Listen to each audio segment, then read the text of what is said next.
from don't make it out. I know that I'm blessed. There's a few L's and millions, so turn that loss to a check. Andrew Kintzman, welcome to the show, brother. Hey, thanks for having me. Yeah, dude, thanks for being here. So for those of you that don't know Andrew, I had the pleasure of meeting him, and I'll kind of walk you through how I was impressed by you, because being in the mortgage business for 20 years, it's like we get attacked all the time by people in insurance and title. It's kind of like lenders with real estate people, where, you know, they're probably feeling bombarded by loan originators. And I was just impressed with your tenacity, your perseverance. But Andrew is a husband, a father, former Air Force Special Forces, which I'm sure we'll get into a little bit today and talk about, but just a really a man who's gone through an incredible transformation physically. So I'd love to get into mindset, but you're somebody that it's one of those things, like when you know somebody has the right intentions and they're hustling. I think I respect that. So yeah. I respect you, man, and just welcome to the show. Thanks for being here. Well, it's a great intro. It's a great pleasure to be here, and likewise, you know, I appreciate your willingness to be vulnerable, to allow me to enter into the space, and yeah, it's been a pleasure to get to know you a little bit, and look forward to doing that for a long time. Cool. Well, for those that may not know who you are, tell us a little bit about kind of how you came to Colorado, who Andrew is, and a little bit about yourself. Sure. Yeah. So I visited Colorado for the first time when I was a junior in high school, going to be a senior. And I knew at that point, someday I wanted to live there. I came on a backpacking trip with juniors and seniors at my school. Was out here for 2 weeks, mostly like Buena Vista, the collegiate 14ers and stuff like that. Okay. And so I knew I wanted to be out here someday, but didn't know how that was going to happen. I dropped out of college after about a year and some change. Realized there was no desire for me to be there. I didn't enjoy it. I was just playing video games and arguing with Catholics, and, you know, just having fun in a different way. I want to touch on this for a second, because I also left college about a year and a half in, and curious to know, like, did you grow up in a family that really put a college degree on a pedestal, or was that not very important? I mean, I certainly at the very least felt that I was told, hey, in order to get a good job, you have to go to college. Mm-hmm. So my grandfather, he lives out here in Colorado now. He was a head engineer at GM for 46 years. So very successful. 46 years. Yeah. Like he did the Trailblazer, the Envoy, and the S10 were kind of his last big projects before he left, from my recollection. And to be at that level within a huge company like that, like, you have to have an element of entrepreneurship in your blood. Oh yeah. It's like, sure. It's why you're being hired. Yep. Right. To promote growth and help grow the division or the company. Absolutely. I mean, some of my favorite stories that I've heard from recently are these stories of just how he integrated himself into like Brazilian culture and some of these other things, where he was just helping those engineers and like thinking outside the box. So he certainly, a lot of the things that I did inherit from him and my dad, you know, they were there, but they kind of went the traditional route. Okay. So yeah, he was 46 years there. He told me a couple of years ago, I made more money this year than I ever did at GM, right? You know, because he had the pension and, you know, investment and different things like that. So he certainly went that traditional route. My dad, what ended up kind of following in his footsteps was in purchasing with General Motors, and then ended up going to Takata, which was that company that the airbags blew up and stuff. My dad was long gone when they were there, but no. But yeah, so very moving up the corporate ladder, but same thing, college degree, master's degree, all that type of stuff. And so it worked really well for them. And I think that was just presented as like, hey, this worked well for us and you should do the same thing. That's how you're successful. So I went, having no idea what I wanted to do, went for business, and I went to Grand Valley State University. It's a D2 school in Michigan, Grand Rapids, Michigan. Went for about a year and a half. I think I might have finished my third semester. I can't remember. It's been a while. And I was just like, yeah, I don't want to do this anymore. I got on academic probation, just stopped going to class. And my dad said, hey, I'm not going to pay for half of school. I'm like, cool, I'm out. And didn't know what I was going to do at the time. Friend told me, hey, you should look into ROTC. And I was like, no, that's more school. Like, I don't want to do that. But military, that's interesting. And my parents said, hey, we think you should go into the Air Force if you're going to join the military. So I went into the Air Force recruiter office trying to honor my parents. Wait, but what was the impetus that caused you to say, I'm out for the college thing, right? Like, what was going through your head at the time? Like, and I'll give you my perspective at Sure. the time. I was 19. I was going to Pasadena City College in California. Same thing. Like, I had an older sister that went to like not an Ivy League, but a private university in Northern California. And it was like, my parents were applauding her the whole time. Yeah. And of course, my brother, same thing. My brother's an engineer. Yep. I'm a middle child, but I found myself in this, 200 person auditorium, listening to a lecture. And I remember the day because I was sitting there and, you just hear this talking head and the voice is like drowning off in my head. I'm not paying attention and I'm looking around the room and I just think to myself, what a fucking scam this is. Those were the thoughts I had at 19 years old. Yeah. And now let me just elaborate because I don't want anybody shitting on me that says, oh, he thinks that, college is bad. No, Sure. I think education is super important. Absolutely. A daily study. Everything I've learned is self-taught. But at the time I just thought, the people really making the money here are the dudes that own the school and that are selling the curriculum. Like, look at all the money being spent just on textbooks and tuition. Like, if I want to be anybody in the room, it's not the dude teaching making $100,000 a year, whatever, Right. $200,000 a year or $300,000 a year, right? I want to make the money that the dude that owns the school is making, Sure. right? Yeah. So anyway, that was my perspective at the time. What was yours? Yeah, I mean, I think very similar. I had no real desire to go in, but I was just told that's what you have to do to be successful. Yeah. I went and got less and less interested. I never really enjoyed high school and did fine. Like, I was a good student. Got a girlfriend senior year that kind of dipped down a little bit, but Yeah. but in general, I did well in school. I just didn't enjoy it, and I never felt like I learned anything. And so college was the exact same thing, and similar to yours. I don't think I probably would have been as articulate and knew exactly like, hey, this is a scam, but I knew it wasn't for me. And so, I was just spending my time playing video games, having debates, and climbing buildings, like literally whatever I could do to like not be in school. Building? Yeah, there was, back then parkour was starting. Yeah. So we were just climbing up and trying to find as many of the buildings we could get to the top of. So like, yeah, most of my Facebook from then is just like me on the school archway and different things like that. So, it was just having fun, but not learning anything from school. And so when I got on academic probation and my dad's like, well, I'm not going to help you in school. I had worked since I was 11 years old. And I had savings and all that. And I was still working while in college where everyone else was just focused on school, trying not to get student loan debt. As soon as my dad said, hey, I'm not paying for your half, like, I'm not going to pay for you to slack off, essentially, understandably. I was like, cool, I'm done. Like, there is no interest here. And if you're not, footing the bill and saying, hey, I need to do this, I'm out.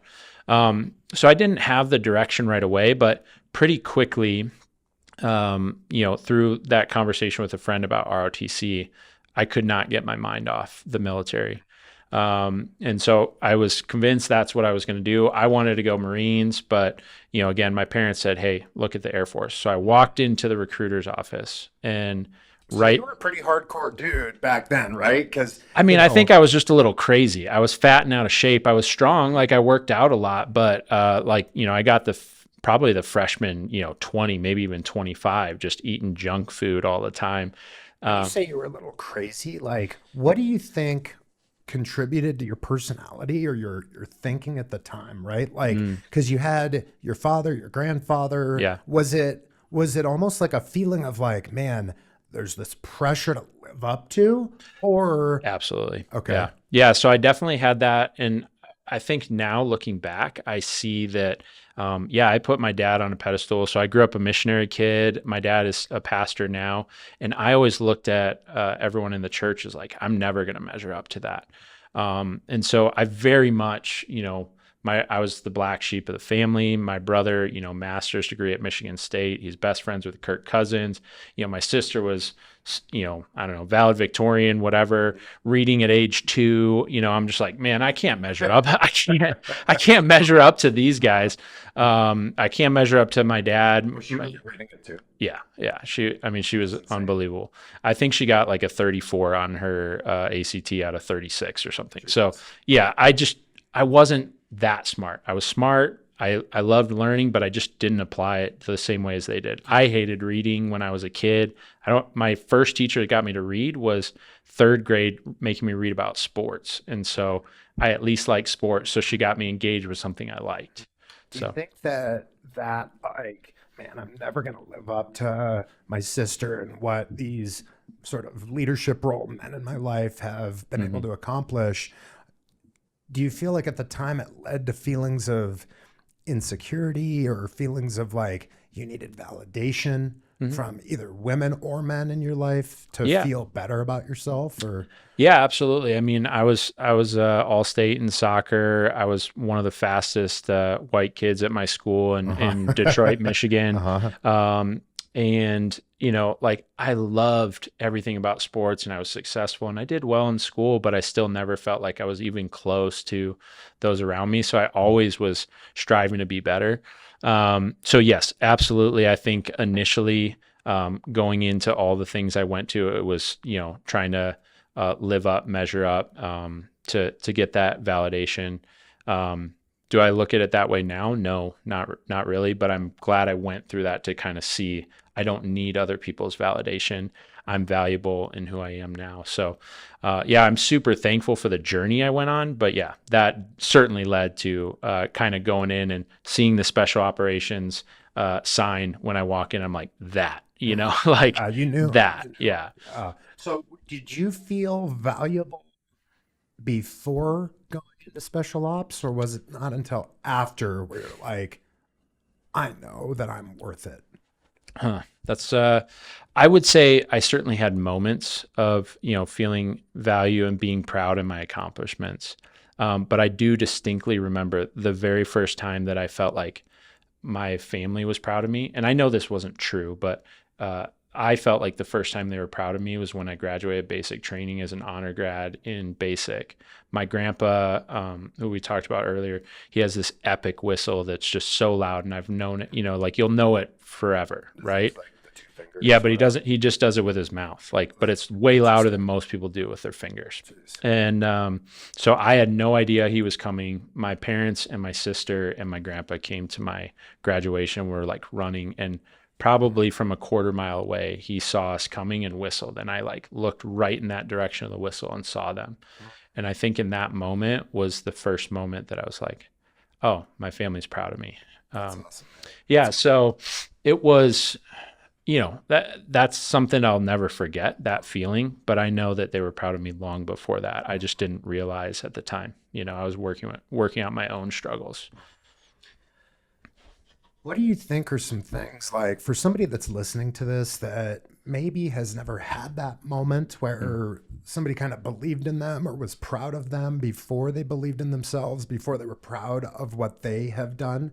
What are some like tactical ideas that you could share with the audience of things that somebody might be able to do to develop that sense of self-pride and self-validation and being proud of being useful and valuable? Yeah.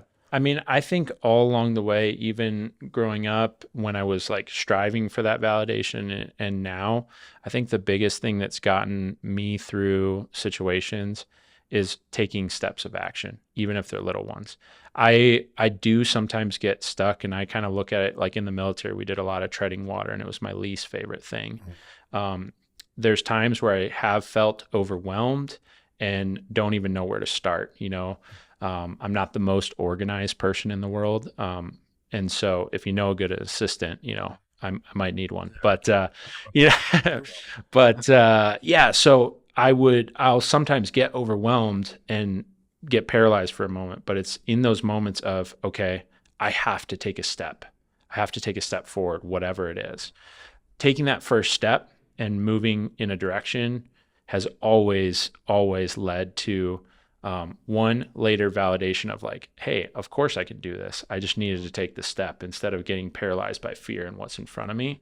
And then two, it's led to bigger and bigger steps, the snowball effect is very real. I mean, you talked a little bit about the fitness stuff. I took steps and started working out again after my last surgery in 2020. Now I had a surgery here, end of 2023, but I had shoulder surgery in 2020 and I gained like 50 pounds. I was 226 pounds, fat and out of shape. And instead of... Get out of the Air Force. I got out of the Air Force at the end of 2010. So I've been out a while. Yeah.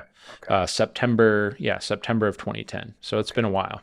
So I want to hear about the shoulder and like the transformation for sure. Take us back, because you had made a point to say like ROTC. I was locked in. Yeah. I knew that's what I wanted to do. Walk us through that part of your journey. Yeah. So briefly after dropping out of college and still figuring out, I was sleeping on my cousin's couch. He went to the same school and I would just sleep on his couch. And I was like, all right, I got to figure something out. I got a job. It was kind of my first sales job that led to reels. Were you just like, I'm going to figure it out? Yeah. Or were you like panic mode? No, I always knew I was going to figure it out. Like I said, I always just took steps. And so it took me a little bit. I was definitely playing a little bit too much Assassin's Creed at the time, playing video games and eating Jimmy John's. But as soon as my friend had that conversation of ROTC and taking that step, I got a job in the meantime selling townhomes for my school for the next semester, like people moving in. First sales job, I got to design a gym at the place. I'm like, oh, real estate's pretty cool. So that was kind of my first like real intro of like real estate and a job. But yeah, at that time I was going through the steps of getting into the Air Force. I walked into that recruiter's office. At that time I was like 196 pounds and he's like, you're too fat. There's no way you're going to make it. I'm like, you don't know me. And I did ultimately prove him wrong, but I did have a lot to work through to ultimately get a guaranteed job contract for special operations. And I started as special ops? Yeah. So I went in with a guaranteed job contract. So basically what that meant is I had to do a bunch of physical tests and stuff in order to qualify for that job. And I could go in, and the special operations I went in for was pararescue. They have a higher fail out rate than Navy SEALs because it's not more difficult physically, it's about equal, but they also have combat medic, and what most paramedics would do in a year and a half, they're doing in a 6-month window, as well as getting beat down physically. And so a lot of guys just fail out. They're either not smart enough or they're strong enough.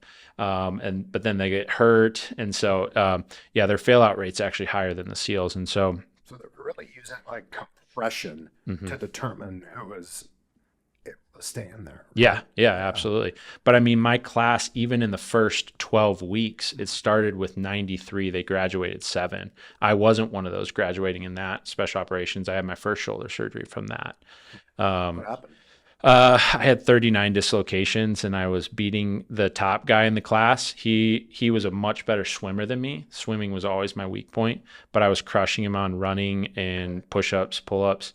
And he saw that my shoulder was dislocating in the pool a bunch. Basically at every turn. Like every stroke? No, not the stroke, but like when you go up against the wall and you push off, the vacuum that kind of is created from pushing off was pulling out, and then I was like putting my shoulder back in. Oh yeah.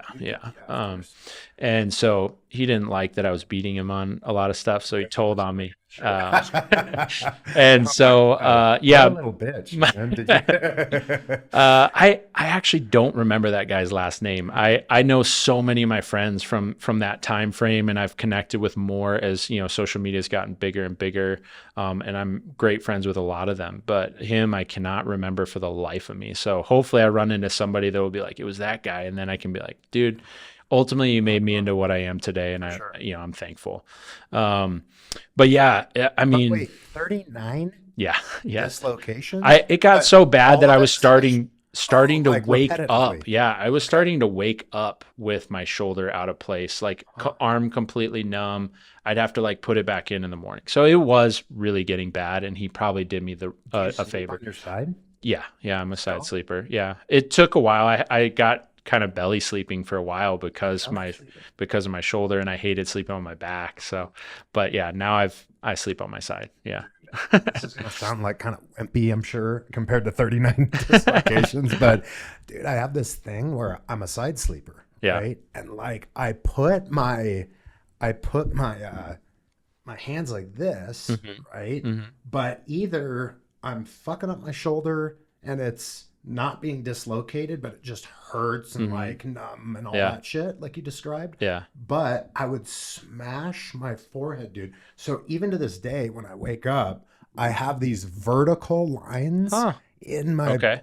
But the shitty thing is, even Botox can't fix that shit because Botox works on the horizontal lines, not the vertical lines. So, but anyway, all right. So no, that's crazy. So 39 dislocations.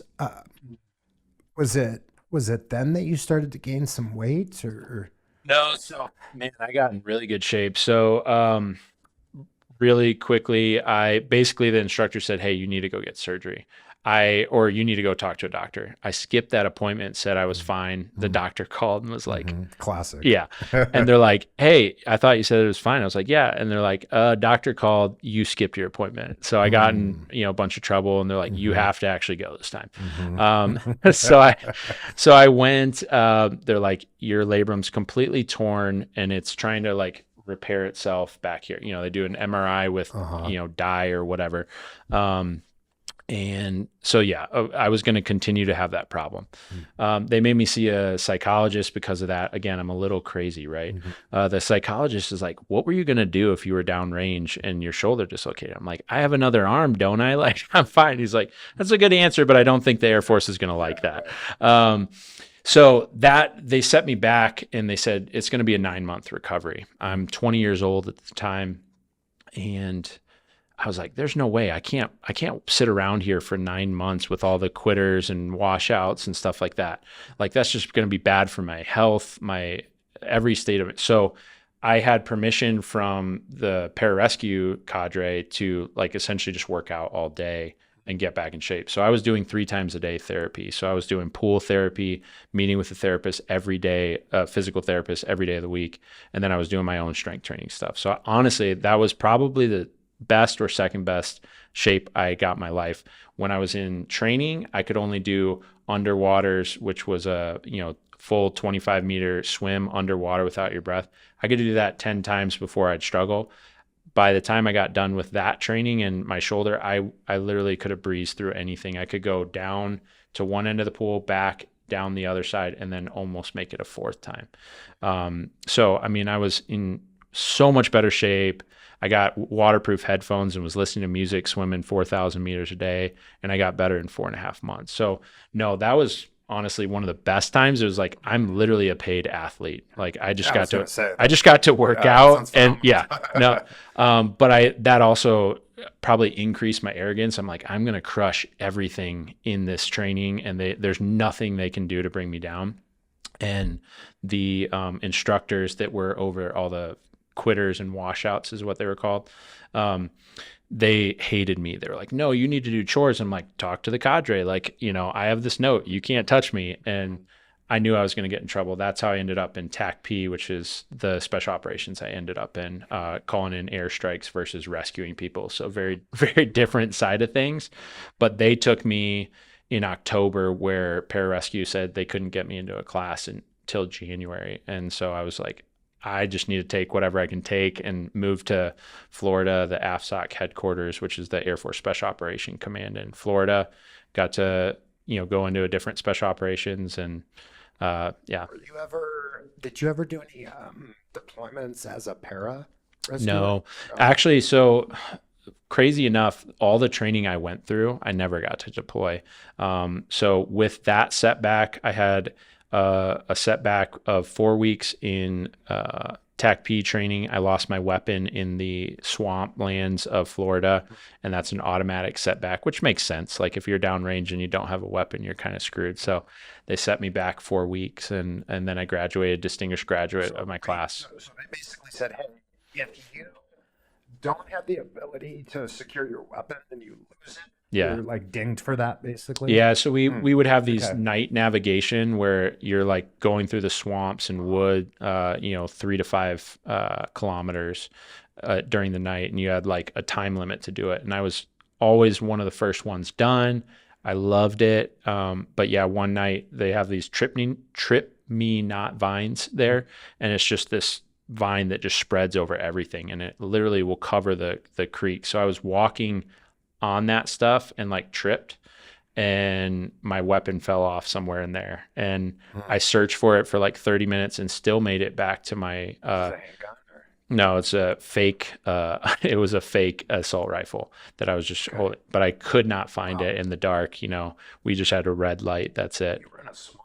It was more like river. It was swamp land, but where I lost it was at a river. And I couldn't find it. So they set me back 4 weeks. So I basically had to do 4 weeks over again. And then I graduated with a different class. So what was the biggest like obstacle you encountered while being in special forces that tested you? And then tell us a little bit about, because dude, when I first met you, I think you had seen a post that I was doing 75 hard with my wife, and you sent me a photo. Yeah. And I was like, dude, you sent that to me, and it was one of those things where I was like, I think it was at a stoplight or something. I looked at it and I was like, oh, and it was weird. Like I was like, wait a minute, what the fuck? Like, dude, that was insane. So I would imagine that with the weight you were carrying, there was a trigger point. Sorry to jump around here. So first talk about the special forces. Like, what was the biggest challenge or obstacle with that you had to overcome? And then talk about your sort of transformation. Yeah, I think in general for the military, the hardest thing I dealt with was continued injury. Like my mind, especially in special operations, we were taught every day. I mean, really, they're pushing you beyond your limits, passing out in the pool, and just basically giving you air and throwing you back in. Out the pool? Those underwaters that I was talking about, they were supposed to only allow us to do 10. I ended up having to do 14 because if someone would come up for air, they would make you redo it. And the first time I passed out was I started, like, my legs weren't working super well.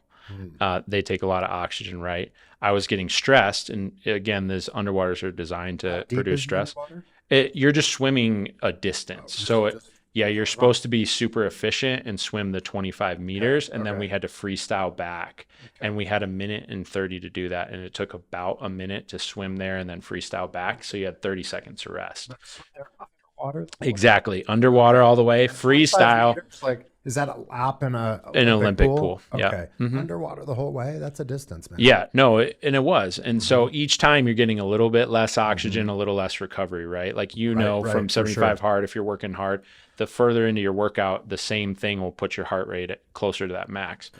So I was getting pushed to the max, and I started getting tunnel vision. I would just use my arms to finish the swim, but I couldn't use my legs. Literally the 13th or 14th time, I couldn't stand up. So I had my friends like hold me up, and then I would swim, and then eventually I pass out and my arms are just going like this. They're like flapping like a dinosaur.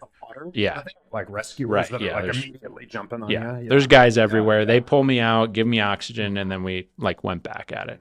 But my point with all that is, they push us beyond so much further than what most people deal with, right? And so for me, my mind, I knew I could do pretty much anything I set my mind to, which is an awesome thing. And I'm super grateful that I have that ability, and I've seen how far I can go. You think nurture nature with that? I don't know. Probably. Like, were you born with that? I think mindset? nature, because I've always, gotten up and taken those steps, in 6th grade, or no, what grade was that? Yeah. no. It was third grade. Third grade, I broke the school record for the mile. I just saw a record and I was like, I want that, you know? And my dad did cross country. I was like, hey, can you run with me and teach me how to run so that I can do it? And like literally the record got smashed the next year. But nobody had gone for it. And I made an effort and pushed for it. So I think I always had that. I think that was in my nature, but I don't know. But yeah, I think back to your question of, you know, what was the hardest thing in the military? My injuries just really played a heavy toll in my life, right? I knew I was capable of doing so many things, but I broke my leg in half jumping out of a plane. I had this shoulder surgery. You know, I had tinnitus and it was just like, man, I'm falling apart. I'm 20 years old and 21 when I got out. You know, it's like I am falling apart, and yet I'm capable of doing all these things, but my body's not keeping up. And so, yeah, I think that was a really hard struggle for me to know that I had the ability to do it, but my body wouldn't let me do it. Dude, and there's nothing like an injury. Dude, it sucks, especially when you've got a mission, you've got goals, you've got something you're really trying to accomplish for yourself. I'll remember I was training for a marathon, and I ended up with like a hip flexor injury, plantar fasciitis. Yeah. And like, but I was so locked in. I was like, there is fucking nothing that's going to keep me from doing this. And so I ended up getting therapy to help me through it. And then, dude, ironically, the day of the race, now this was a 5-month training protocol, which some people would say is maybe too long even, right? But it was 5 months, dude, of working into this marathon where multiple injuries. And it was just this relentless attitude of like, you know, because I do really well with a structure. Like, you give me a structure to live by. You tell me exactly what my macros are, what I can eat. And dude, I will crush anybody with that shit because I'll just be relentless with it. But the day of the race, dude, totally pain-free, like nothing. And it was just such an incredible feeling to like work through that pain and have faith in the outcome. Yeah, absolutely. So, oh, that's awesome. Yeah. All right. So tell us though about like what was it that was it just an accumulation of you putting on weight like over time? Like was there something that you think led to that? Vices or a traumatic event? I'm sure it's a combination of things. And I think anybody that at least struggles with weight somewhat, if you can't recognize that you have some sort of eating disorder, like you're missing it. And like, if you can't say that as what it is, then you're not going to see victory in it after the fact. I mean, I still think I struggle with it, right? You know, not being able to run and do the normal routines that you were talking about. I have gained like 12 pounds back from my knee surgery, but I'm working out and I'm bringing it back down. Like I know the tools and I have them and I'm getting back to it. And I'm super grateful for finding those tools and, you know, again, recognizing that, yeah, I have a struggle with food. For me, I think most of it came from the military. When I was in pararescue, I was eating 7,000 to 9,000 calories a day. Like my breakfast was 5 eggs on top of 4 biscuits. On purpose? Yeah. And I wasn't gaining weight. I couldn't get above 175 because 9,000 calories. 7 to 9 was my day. I would drink 4 glasses of chocolate milk. Okay, bro. It was awesome. It was awesome. I'm just trying to put on some weight right now, like bulk up and then cut back, right? But I mean, I'm only at like, I'm trying to hit like maybe 4,000 calories a day. Now How I can't do you even eat that much food, dude? Like now I'm like less than 3,000 a day, best case, right? And that's even before my knee surgery. I was running 8 to 10 miles a day. So what was your breakfast? So my breakfast every morning, a load of hash browns with 4 biscuits and gravy, and then I would put a 5-egg omelet on it with all the meat and most of the veggies. So much cheese. I would add extra cheese after. Like I was just trying to get the calories in, and I would just scarf that down with 4 glasses of chocolate milk every single morning.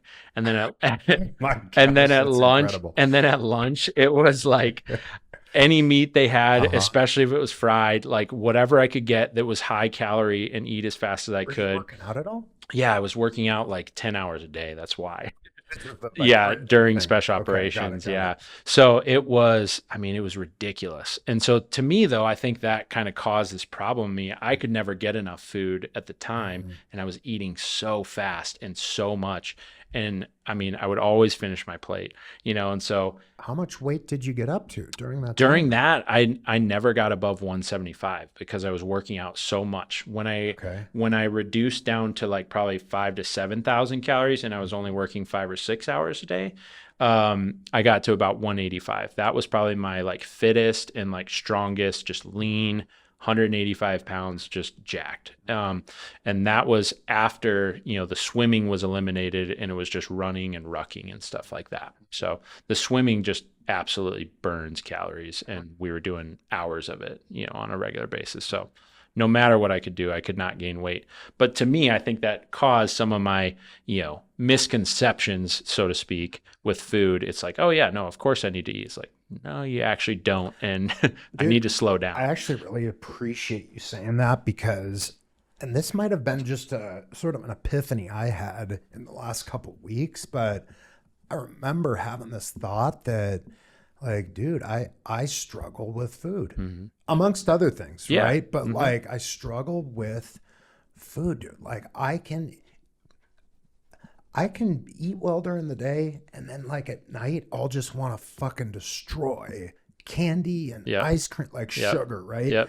I've gotten to the other side of that where it's like, I don't know if you know much about candida, but it's like this, I don't even know how to just, it's like a yeast basically inside your body that grows from sugar. So the more sugar you give it, the more it grows, and it causes all the problems and inflammation and weight gain and diabetes and all these things. But if you cut off the sugar, the candida, it's like it starts to retract, right? And so you no longer have those cravings. Yeah. But dude, it's like you got to have willpower for the first, Yep. like even just a few days. If you can just say, I am not touching refined sugar for 3, 4, 5 days. If you can just get through that first week, dude, the candida is gone and you will no longer crave it. It's the craziest thing. Yeah, absolutely. No, I certainly wrestled with that for sure. And I think for me and the transformation you were talking about, it was absolutely like a phase of just straight cutting it off, like eating vegetables and meat only for, I think I did a full 6 weeks pretty much. So like paleo? Yeah, pretty much. I mean, it wasn't strict, but it was no like added sauces and stuff like that. Just vegetables, meat, cut it all out. And, the other thing with sugar and salt is our brain can flip that trigger. So like a lot of times people, right, they crave the chips and the sweets. And reality is you're probably salt deficient and you need to eat salt, but in a right way. And so our brain will just say, well, eat sugar. You're going to get that same dopamine hit as well. So yeah, I mean, I've definitely gone down some rabbit trails on the health stuff. At what point were you like, dude, this is out of control? I feel like shit. Like, walk us through at the time. It was, how did you feel? Yeah. What were did your thoughts start to become more negative? Were they like, was it almost a self-fulfilling prophecy where like you couldn't get out of this state of mind? Did it cause depression? Like, talk to us about so that. 2020 was my last shoulder surgery. It was my left shoulder. And probably over the course of that next year, I gained weight. My third son, so I have a boy, girl. My third one was born in 21. And there's 9 kids, guys. 9. No, 4. maybe someday, but so I remember just reaching down to grab him, and like it was hard.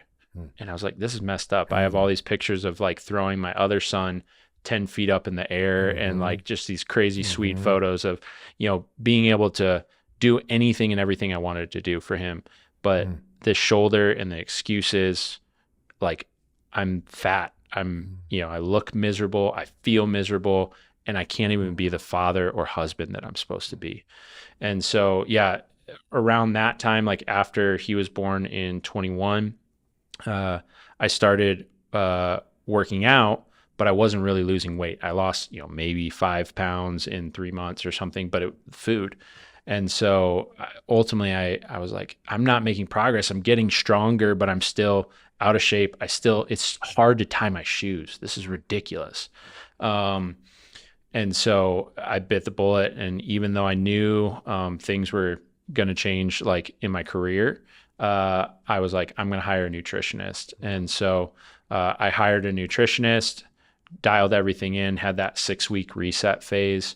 And what did they dial in for you? Was it like a focus on macros? Or no, was it I mean, I think that for me, that was the coolest part of it. Like I said, it was literally as long as you stay on, depending on how much you're working out, within 16 to 22 ounces of lean protein, pretty much.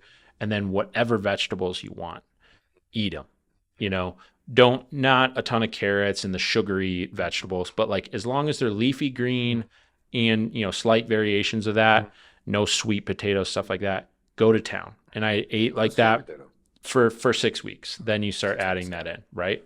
So that was the reset. It was basically, paleo, keto-ish.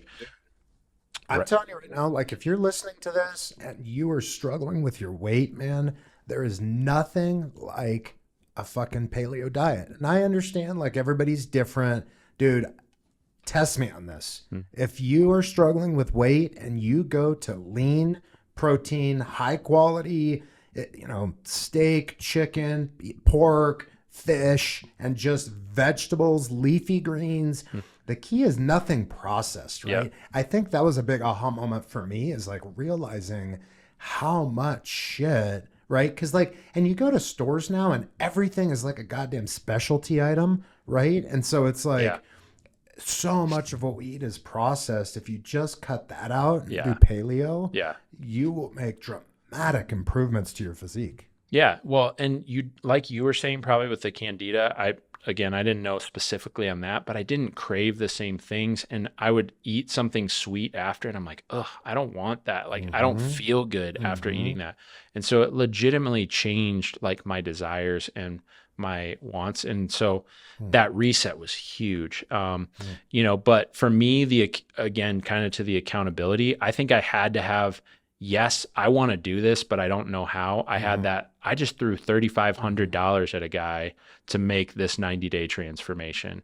I'm going to do it. $3,500. Yeah. But I mean, it was the best money I spent, because granted, I did have to spend another couple thousand on clothes. I threw out literally all my clothes. So he didn't tell me that, but I mean, my work is more successful. I'm so much better of a husband, and I'm so much better of a father to my kids. Like, I can get down on the ground and I can wrestle with them and I can play. Like, yeah, I had knee surgery and that was hard.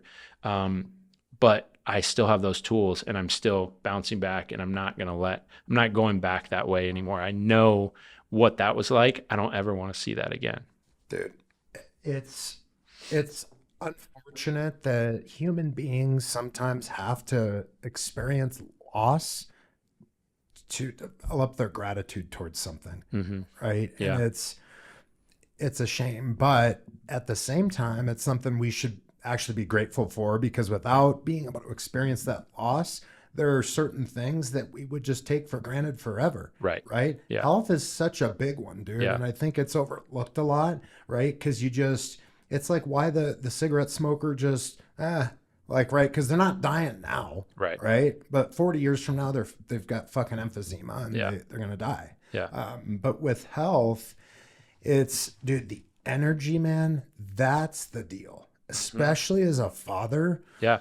And I felt the same way, dude. I'm like, I hate that I feel like shit when I come home from work. Yeah. I don't have energy during the day. Yeah. My business is suffering. I don't have the quality of relationships.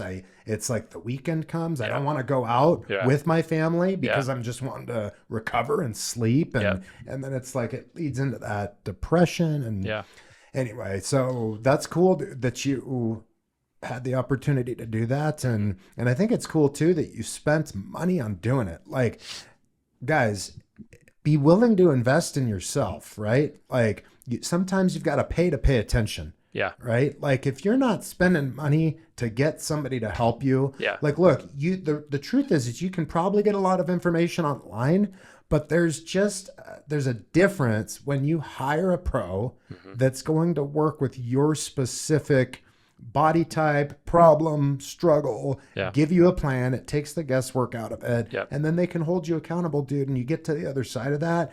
And at least for me, I was like, why didn't I do that? First of all, why did I let it get out of control? I'm never going to let that happen again, like you said. Yeah. But why didn't I do that sooner? Yeah. Which, by the way, is the same way you're going to feel when you hire an assistant. Yeah. No, I am in the throes of figuring that out. But yeah, I think the last thing I would say with the time, it was hard to have that transition of, hey, I need to get up earlier. I need to be more tired initially to ultimately gain more time and more energy. And so you put in the effort, you put in the work, but ultimately everything was freed from that. Like you said, you feel better. You can do anything. You get your weekends back. Like I can do the projects at home and still go play with the kids after and go on the walk, and energy's endless. And yeah, there's some mornings where I don't want to do it, but it's going back to take that step and do it. By doing that, ultimately I have so much more energy and I have the ability to keep going and do what I'm supposed to do. So, dude, it's like weak people complain without suffering, right? And strong or successful people suffer without complaining. Yeah. Why is that? I don't know. Do you know the answer? I just think that everybody wants the answer before they begin, right? Yeah. It's like the new person undervalues or overvalues information and undervalues action. Yeah. Right. I think the person that's down the path, it's the opposite, right? They undervalue the information and overvalue the action. And it's just taking those small daily steps. The path will not be illuminated, right, until you're down the path. Like it will be illuminated as you go. Yeah. You just have to be willing to trust in the process. Well, and I think as you were saying that, it reminded me, one of my kids' books, just in the struggles, it was this flower and talking about the rain and the storms. Like those are the moments where the roots grow deeper, right? The trees are shaking, they go deeper and they press in, and that's where they grow. And so for us, like if we're not challenged and we don't ultimately get out on the other side, like if you take that easy road, like Ozempic now, right? You know, if you take a shot to lose weight, it's just going to come back the second you stop because you never actually grew the roots, the process, the tools. And without that, it's useless. Like it's just going to keep happening over and over again. 100%. So, by the way, dude, what do you think about that stuff? I mean, you know, I guess if you're Elon Musk and you don't have any time, I guess that's an option. But I mean, from what I've read in the reports and stuff, they lose a bunch of muscle mass with it. And so it's just not worth it. And, you know, maybe someone who's morbidly obese to get the ball rolling, it's there. But I mean, I've done extended fasts. I dug deep into that, and there was a guy that fasted for 365 days, of course, with doctor supervision. That guy kept the weight off forever. These guys that are 350 pounds overweight and do Ozempic, yeah, I don't know that it will stay off. Like, because are they going through anything? Probably not. Like why a lot of professional athletes and people that win the lotto end up broke not long after, right? Because they have no basis for understanding money. Yeah. Right? It's just this windfall. And so if you're still thinking like a broke person, you're going to go blow it all. You're going to buy a bunch of shit, and then you have no money. Yeah, exactly. Right? So, so dude, what was your starting weight like before you did that? And then the other side, I mean, dude, you were jacked. Yeah. Right? Yeah. Like, and I still feel great now. Right. Yeah, so, we still look great. So I was 226 pounds when I started. I got down to 170 pounds. So I lost, 56 pounds. Right now I'm about 185. So, you know, depending on the day, maybe I'm 12 pounds heavier than that. But again, today was the first day that I ran a mile, since December. Today? Yeah, today. Oh, good for you. I figured I had to do that before I got on here. So I did, you know, 3 weeks ago, I was able to do quarter-mile increments, and my knee didn't bug me too much. And I ultimately ran a mile, but I was having to do them in quarter-mile spacings. I did not stop, and I ran a full mile today in 12 minutes. It was slow. Good for you, bro. And I'm like, hey, awesome. I got it done, you know? That's awesome. But I'm making massive improvement and I'm ready to get back to it. I mean, shoot, that's ultimately 400% increase from 3 weeks ago. So I'll take great. it. That's great. You know? You have a goal for like, do you want to get up to like 5 I miles may or- do a marathon at some point. one before? No, I mean, I've hiked further than that. So I know I have the ability to do it. And kind of going back to some of the military stuff, I don't think that mental block is going to be too much of an issue. I would like to do at least a half Ironman and get back to kind of where I was last year, where I was running 8 to 10 miles on a pretty regular basis. That's great. I don't really care if I run a full marathon or not, but it's just like, it's kind of something to shoot for. Why not? Yeah. So yeah, I'll probably do that, but I like lifting a lot. And so I don't really want to get super duper lean. Even at 170, I was starting to get to the point where I was like, I'm kind of getting overly lean almost. You know, it's hard to keep the muscle on when you're running that much. I just change it up because I guess I get bored. Like, Yeah. I think I shared with you, I did a marathon. Mm-hmm. I think I dropped to like 180. I'm 6'1". So I dropped to like 180, which, dude, I was so thin, Yeah. dude. I was so thin. That's crazy. But right after that, I mean, dude, my body was broken down. Mm-hmm. My knees hurt. My feet were torn apart. My toenails were gone. My nipples were fucking chat. Like, it was just like I was in pain, dude, Yeah. right? And, you know, it felt good that I got through it. But Yeah. right after that, dude, I got introduced to this guy at Armbrust Pro Gym. Okay. And he's like, bro, you gotta come train here. You're the trainer, the nutritionist, right? Yeah. And I told him, I said, look, I want to experience what like a men's physique competition protocol is like. I just didn't have an interest in getting on stage. Sure. Yeah. But dude, it was awesome. Like, it was a cool process to go through. And I think, you know, guys like me and you, like, we do well with that, right? Yeah. Because it's like it's a goal. We know what the result can be and what that's going to mean, not in the result itself, but in the process of being and becoming, right? Yeah. Not of having and acquiring, but of being and becoming. That's where you develop that self-worth, self-confidence, Yeah. and you become really unstoppable, and you know you can do just about anything, right? Yeah. And accomplish that result in other areas. So anyway, dude, before we wrap up, let's talk a little bit about insurance. Because Sure. again, guys, if you are in sales, if you're an entrepreneur, whether you've been doing it for a long time or you've just gotten started, I can tell you, like, the approach that you took with me was, dude, like, there's no way you could continue to do that and not achieve a massive level of success. And I just think people, dude, they want the result without being willing to do the work, right? Yeah. Or they think that there's some magic formula, dude. Yeah. So tell us some of your, I guess, prospecting tactics, because I think they're applicable not just to insurance, but to other sales professions. Yeah. Like, what's your strategy with that, and where are you trying to take this thing? Yeah. No, thanks for asking. So as far as insurance and prospecting, I had no idea what I was doing, but I've been in sales since 2011 full time. Like I told you before, I was doing the townhomes. I sold skis and snowboards, but I really had no idea that sales was like what I was good at. When I sold cars, you know, you're the slimy used car sales guy. I felt like none of my customers felt that way. And it was because I was educating them. I dealt with mostly bad credit people. And so I was actually educating them. Hey, you need to pick up your credit so that you're not paying 21% for this interest. If you do biweekly payments and if you do this, that, or the other, like, these are ways we can help you so that you're successful. And they loved me genuinely. And we're pretty happy to drive really crappy cars at really high interest. So, you know, I did roofing sales for the last 6 years, made a boatload of money, enjoyed it, but I was a small cog in this huge conglomerate of like investor owners and just the war down to the bottom. And so it was hard. And so I was on a mission trip to Kenya when I ultimately quit. My company I think they're going to sell out in the next few years, you know, like to a new investor. And so they were cutting our pay. And for me specifically on my pay plan, it was almost an 85% pay cut on all my cash jobs.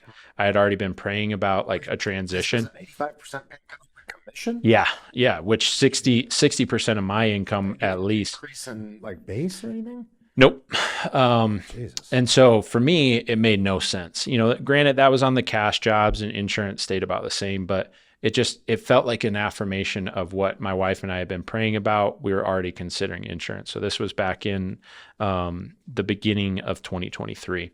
So I called my boss while in Africa and I said, hey, obviously I'd love to hear your version of why this pay cut happened. He told me, I said, that doesn't work for me. I quit. And he was super surprised. And I just said, dude, I've worked for you for 6 years now. I've made you guys so much money and I've been consistent the whole time. Like that just doesn't work. And so I quit. I asked him to give me 2 months of the same pay to finish my jobs and I would figure out something. And I was already in talks with this insurance agency. So I bought my franchise in March, but didn't start until May of last year. So it's been a year. It's been the most humbling year of my life.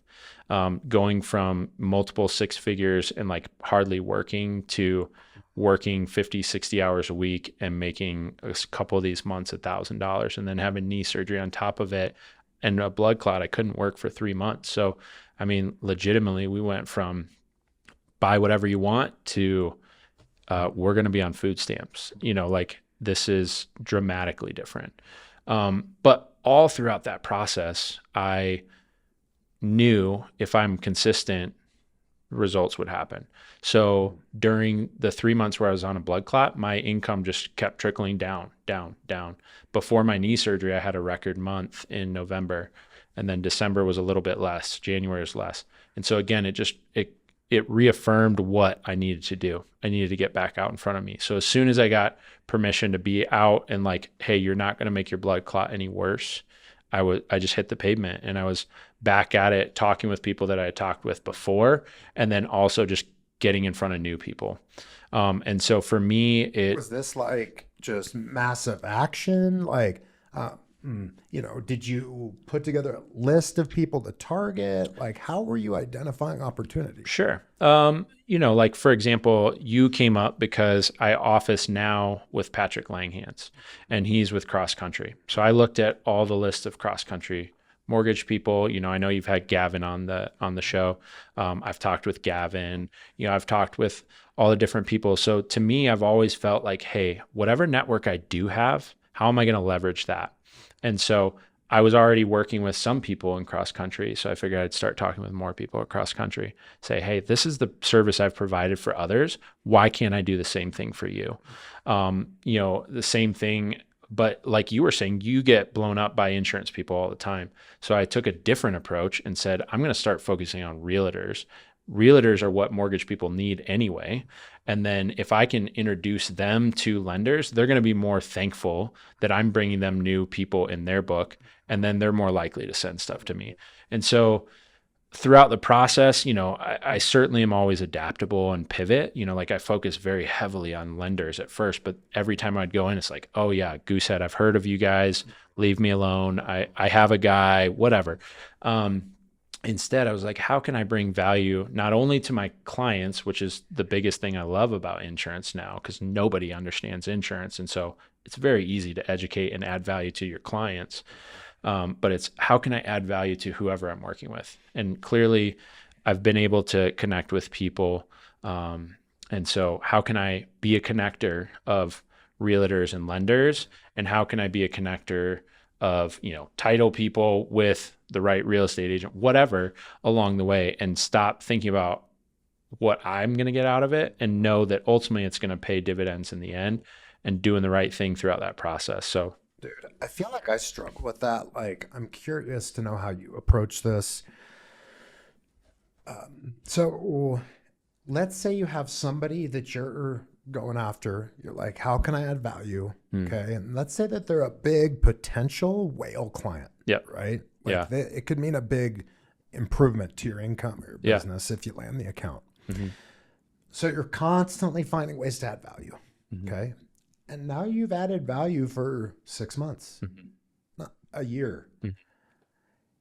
Do you ever get to a point where you just stop trying to go after that person? And how do you determine that? Because that's a good question. like, I feel like for me, I think I just get like, I want results now, right? So like, if I'm not getting results from this relationship, how do I go and find other relationships that can feed me in the meantime? And I know that that's not the healthiest approach, right? Like I need to get myself to a place where I'm like, I'm just willing to give forever without ever expecting anything.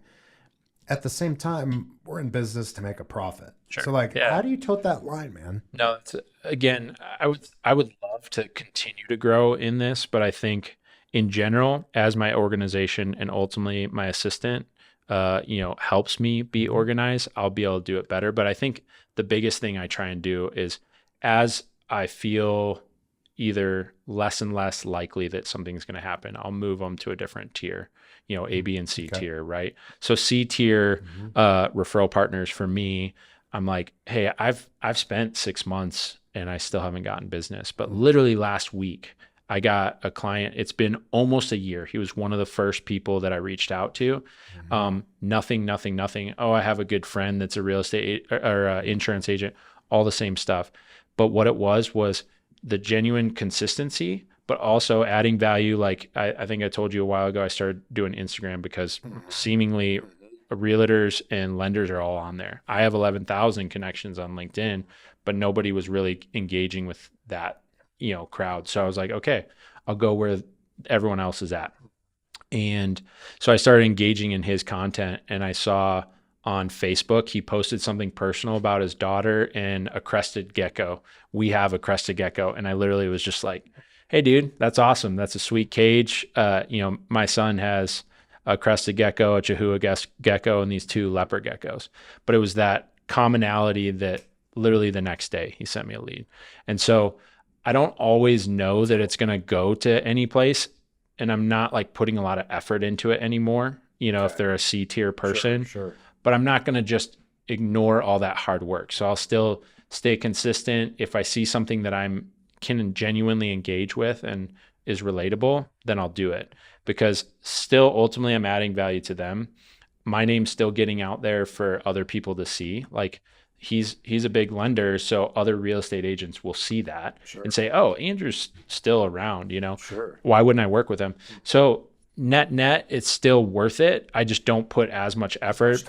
How many, like, and you might not know the exact number, but if you were to look at your accounts pyramid, right, the ABC, is there a target for how many individuals you're trying to keep in that pyramid at a given time? Yeah, I mean, honestly, if you have the right lender, for me, like if I had the right, 5 to 6 lenders, I wouldn't really need any more, because, right, a lender is going to touch a whole lot more than a real estate agent.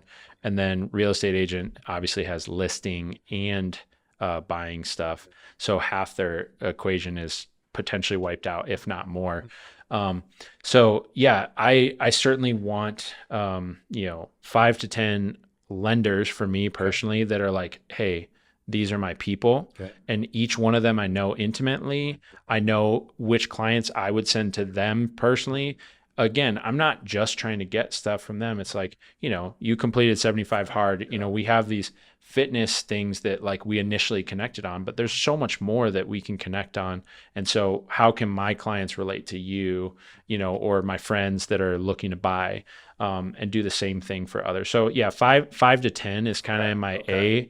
And then the B tier, where it's like, yeah, they might send me something every once in a while. They're a lot smaller outfit, or it's realtors. I have, probably 20 to 30 that I try and somewhat regularly engage with. And then that C tier is like people that I've engaged with. It doesn't seem like it's going anywhere. I try not to have more than 100 of those, because it's like, I don't even like Instagram. So I barely look at it. I'm just like, oh yeah, that's interesting. Cool. I'll comment on that. And then I don't look at it the rest of the day. Do you follow all 100, call it 30 people?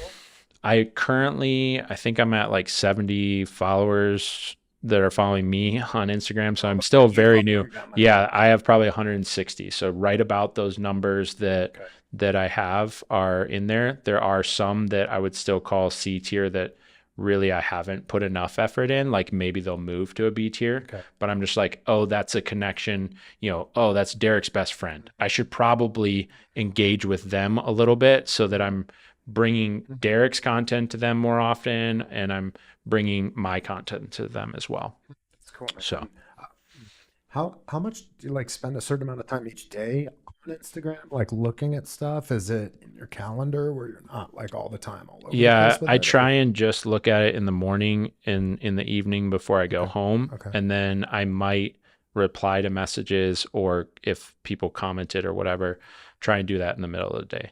Like I said, the nice thing is I don't like it. And, back to our original conversation, I used to always be looking for that affirmation. I don't care if I get the likes and all the other stuff anymore.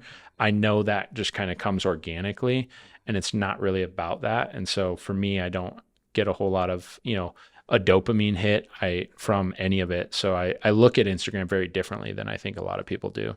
Oh, no, that's great. How many... are you calling that list as well? And is it a list or is it a visual or both? Yeah. So when I was that massive action, when I went, February, I legitimately made $1,000. Last month was my record month, and I did 15K in revenue, got $1,000 bonus. So I'll probably make 13. And it's hey, I'm almost livable now, right? But I mean, from February to now, that is massive explosion. And April was 10K in revenue. So I did 50% more this last month than I did the month prior. And I'm already pacing higher than that for this month, right? And it's the second day in of working days for me. So I think the answer is yes and no. If you're super busy, right, you cannot fully engage in prospecting and doing some of that stuff. So as long as your pipeline is full and the stuff's there, great. And then do the supplemental, continue to be in front of people and engage, but don't spend all the time. I'm not going to every networking event that I used to go to and do all that because I don't have the time. I'm regularly working and quoting and getting clients taken care of. I don't have the time. So it's a yes and no. But I do absolutely, my top 5, I call them multiple times a week, Cool. Yeah. Dude, that's helpful. I think we could talk about a bunch of stuff because this is what I love talking about, man. So I'd love to have you back sometime, dive more into the sales and system structure process of it all. But thank you for being on, dude. And where can people find you? Yeah, absolutely. On Instagram, it's Insured by Andrew. Okay. LinkedIn, I don't know, just Google Andrew Kuntzman. I told my son literally the other day, I'm like, if you ever get lost, just look up Andrew Kuntzman, Kuntzman. And I'm all over Google. I'm the first 11 things. There's a couple that with books and stuff, that's not me, but you'll find me. I'm out there. But Instagram first and foremost, and then LinkedIn would be a secondary. I'm on both of those. Thank you so much, man. Absolutely. This was awesome. Let's do it again. Turn that loss to a check. Every time that I see a limit, I push right past it. Don't care if you got here first, the one to win is the last one standing. Say my life is like luck. Nah.